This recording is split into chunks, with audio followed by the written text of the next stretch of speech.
Hey, that's that nigga Mike Winters. Shoot that nigga. Shoot that nigga. Fuck. Fuck that nigga. Fuck Mike Winters. Fuck down and shoot, nigga.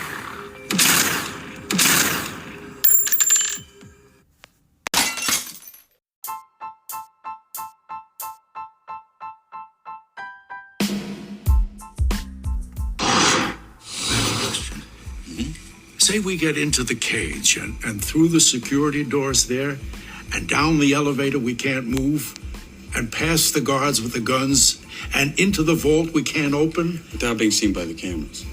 Oh, yeah, sorry, I forgot to mention that. Yeah, well, say we do all that. We're just supposed to walk out of there with $150 million in cash on us without getting stopped?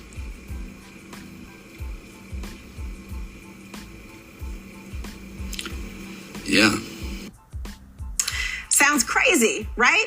They managed to pull it off in the movie, of course. I mean, it's rare we hear about such crazy heists in the real world. Well, now is one of those times. And it involved big money, Mondo money. I'm talking $30 million in cash money stolen on Easter Sunday.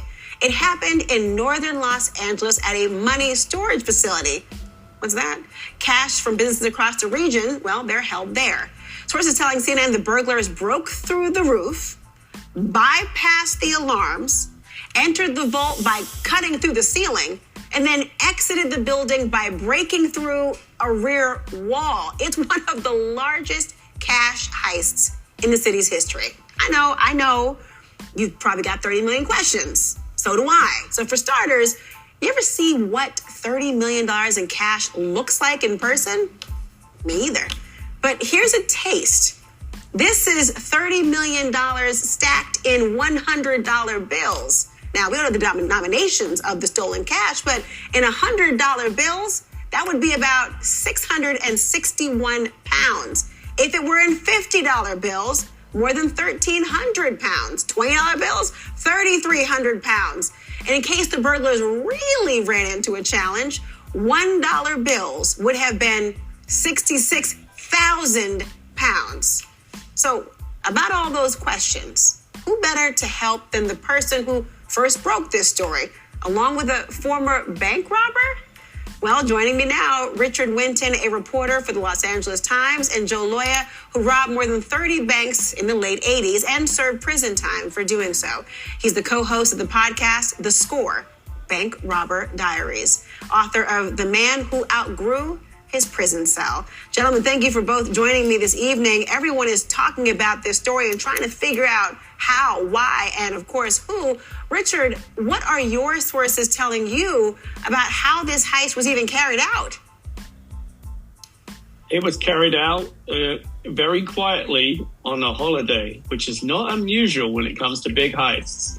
They choose the place and time when there's the least opposition, and this was clearly designed to be stealthy. They won't look, unlike that movie, there wasn't going to be any guards. They just had to evade all the security systems, make an access, and yes, they had to remove an amount of cash, which certainly is like a small elephant. I mean, Joe, you're the one with the experience here, to say the least. I'm wondering, from your perspective, when I describe what is entailed, seemingly, how much planning would go into something like this? Well, the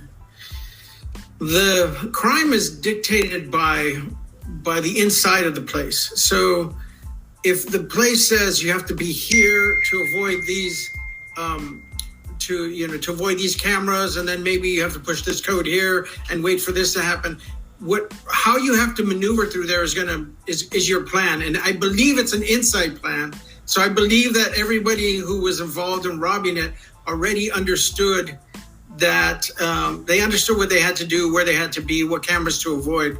So I don't think that's the challenging part, planning the actual robbery. It's all the other things that go into it. It's the disguises, it's the weapons, it's the getaway stuff.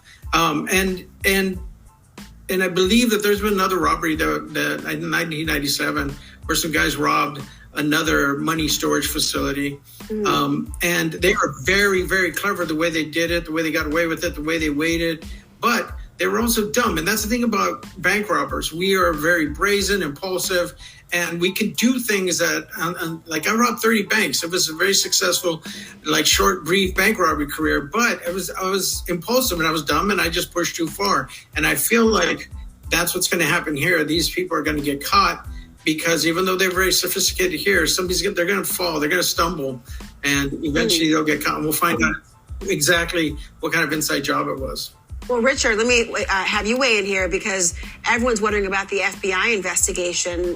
What do you know?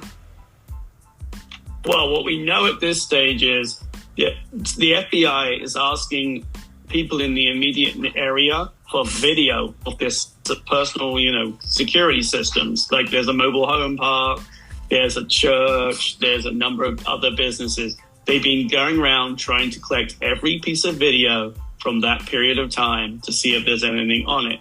In addition, there's also reports of a grinding sound, which suggests that there was and there's a time they're talking about when they think it occurred. And they've been asking residents about that. So we think that they're trying to pinpoint a time. And that may mean they're also looking to see whether there were cell phones used in the area. They do a lot of geo-fencing and other techniques to try and work out who was actually in an area, who maybe watched this area in the past. Let me ask you, Joe. Someone's walking around with $30 million, or maybe they're not walking around. I mean, how do they avoid detection? Do they lay low? Do they try to spend it? I mean, it's cash. What's next? Okay, so if they're shrewd, they're not going to do anything with it for a long time. By that I mean 6 months, a year, because they know conceivably they're going to be followed, or they could be tracked. Like your other guest said, there's phones that are going to be tracked. There's cars that are going to be noticed from video surveillance. So they might be followed. They have to understand that that's going to be, so they don't want, if they have an Uber job or delivery job or a car repair, they're going to keep that job. They're not going to move at all. And I think that I want to say something about the cars and the phones, which is in prison. When you're in prison, one of the things about being a prisoner or a criminal is you see and hear who gets arrested, and you see and hear how they got arrested. And so nowadays, I know that people who are criminals, ex-friends of mine who have come out, one thing we understand is phones get pinged. And so if you want to be doing a heist, it can't be your phone. Secondly, ever since Timothy McVeigh got caught because they tracked his truck leaving the crime scene, and they used footage or surveillance footage from ATMs, sides of buildings, that stuff. Who knows? If you want to get away, you need to not use your own car. Wow, I mean, I don't know if I'll ever use these tips, Joe Lawyer, but I'm glad to hear them. I'm going to follow this investigation. Richard Winton, thank you for your reporting as well. Thank you both.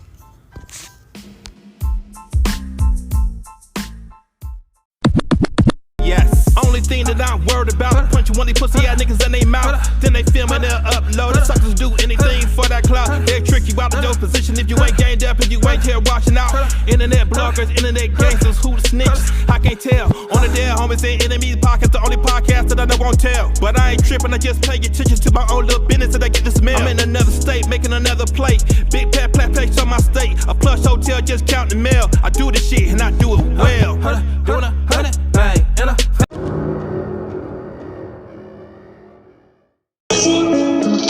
that's on dead, homies. Slick, homies. I put it on my dead, homies. Homies, homies. I put it